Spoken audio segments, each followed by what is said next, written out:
Hey everyone, it's Pam and I'm here with my monthly update video telling you everything that I was up to in the month of February. Starting with podcast first, as usual. There were 2 episodes of my own podcast, Media Mavens, which came out in February. The first was just Riley and myself talking about what we've been up to and answering some listener questions. And the second one was an episode about Overwatch League. When we recorded it, it had just finished stage 1 of the competition, and we invited Maddie Myers, who is a staff writer at the site Compete that covers esports, to talk to us about Overwatch League, and it ended up being an excellent episode, I think. We talked sort of about the balance of the game, about the meta, about players who act inappropriately getting fined or even suspended for games. We talked about the heroes we wanted to see more of.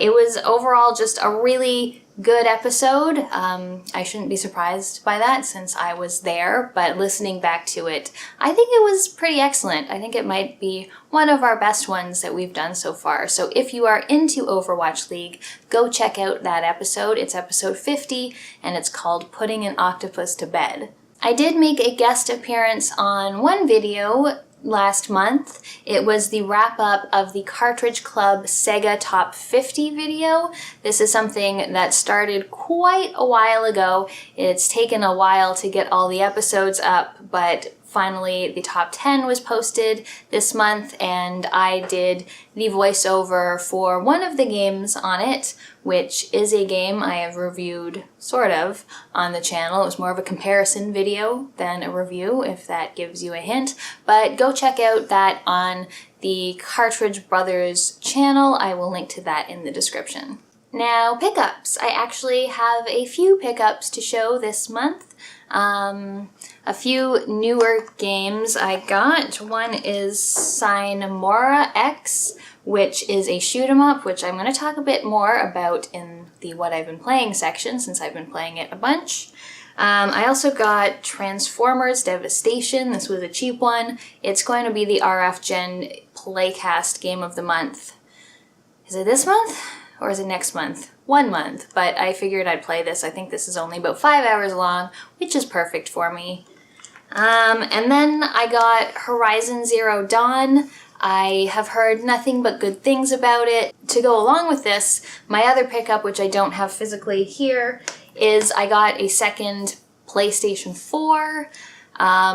The first PlayStation 4 is technically Will's, and it's in the game room, and I don't like playing games in the game room, especially not like long, sort of 30-40 hour open world games. I would much rather play that kind of stuff while lying in bed, so I bought a new PS4 Slim so that I could keep it in the bedroom so that I would actually play some PS4 games. So I finished Horizon Zero Dawn, and next up I plan on going back to Yakuza 0, which I started and really liked, but just didn't finish it because of the location of the console. So I'm excited to play a few more PS4 games in the near future. And here's one that I'm quite excited about. In my last episode of my Top 100, I talked about Alan Wake, and in the comments someone mentioned the collector's edition, and wouldn't you know it, the first game store I walked into in February had a copy of the collector's edition. So I picked it up. It's in really good shape. I originally just had the normal one. So Alan's a writer, so it looks like a book, which is pretty cool. It's got a number of things in it. It's got the collector's edition game. This is just the game disc in here. It's got another little insert here with the soundtrack and a bonus disc of bonus features. I mentioned in my video how great the soundtrack is, so I'm happy to have this disc. And last but not least, there's this cute little hardcover book, which is just sort of about Alan Wake, and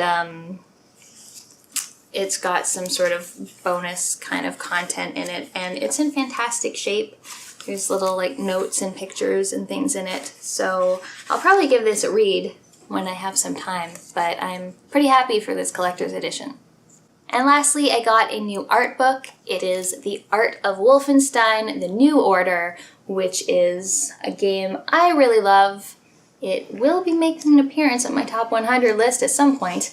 It hasn't been there yet, but this is just a really nice art book. It goes over the art sort of on a level by level basis, so it goes over all the enemies and things, the character art, the level art, the environments, the weapons even. So I really like this. It's got both concept art and then more high resolution renderings. I don't know if that's a real thing, but characters are really cool. So I'm happy to have this as well. I don't have too many art books, but it is a thing that I can see myself collecting a little bit more of, since I do like physical books and I don't have very many of them. So now on to what I've been playing, and I'll start with Horizon Zero Dawn.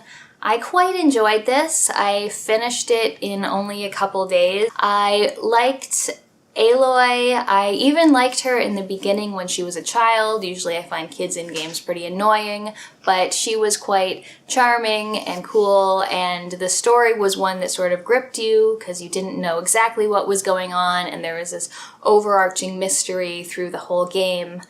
In terms of the gameplay, I thought it was good. As I've mentioned a number of times before, I'm kind of tired of the big open world, a million points on your map to check out thing. But I did find that a lot of the collectibles in the game were quite fun, and especially there was these metal flowers to collect that would have a sort of poem when you found them. There were also vantage points to find, which gave you a glimpse into the past. I guess I should have mentioned, in this game, it's sort of post-apocalyptic, so something has happened to the Earth. People have sort of reverted back to older times. There's no technology, or limited technology, I'll say. And it's really interesting to find out exactly what happened. So when you find these underground bunkers where you see these remnants of the old technology, there's all kinds of little like voice memos and logs and things to find out. And then the combat in the game, it was good. I liked that there was multiple ways that you could fight things. You had a bow and arrow, you could lob bombs, you had something called a trip caster, which could like trip enemies so you could run in and melee them. But I did find at some points things felt a little bullet spongy, or arrow spongy, I guess you would call it. It got to a point where I found that things were just taking a really long time to die, and combat was becoming a little frustrating. But generally, I thought the combat was pretty good. The only real negative I have about the game is just that the side quests are, I don't know, they're just open world side quests. There's little stories to go with them and characters and things, but it's just, you know, go kill some things, go clear out corruption, go find a thing, go kill a guy. And then my biggest complaint of all was just that I'm so sick of basically Witcher vision, whether it's Witcher vision or Bat vision or Aloy had a focus, and there's so many quests where you just have to track something, so you use your vision and you see little purple sparklies everywhere, and you just have to follow the path until you find the person you're looking for, and that got very old very fast, because I'm very sick of that mechanic. I think that mechanic needs to have a little nap now. It needs to be given a break, not put in any games for a while, because it's definitely, for me, overstayed its welcome. But overall, Horizon Zero Dawn was a very good game. So I also played a game called Flame in the Flood, and this is one that was free with Game Pass on Xbox. And this is a survival resource management game, which is honestly my own gaming weakness. I find I will play those games, even if they're not fantastic. I won't play bad ones, but even ones that are kind of mediocre. I've seen similar ones before. This genre is just like the one that will grab me, and I will just play and play and play until I finally beat it.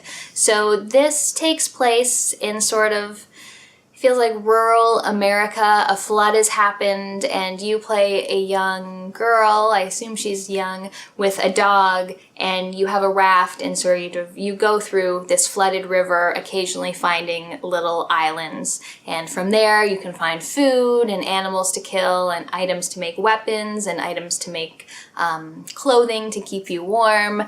And it was really good. There was little bits of story as you went by. You would find the occasional note or find another character to talk to, and it was great. Again, this is one, I started it one day and I think I played it like 4 hours and then finished it with another 4 hours the next day. So if you, like me, are totally into resource management survival games, Flame in the Flood is a good one. I also played a really cute point-and-click adventure game called Dropsy.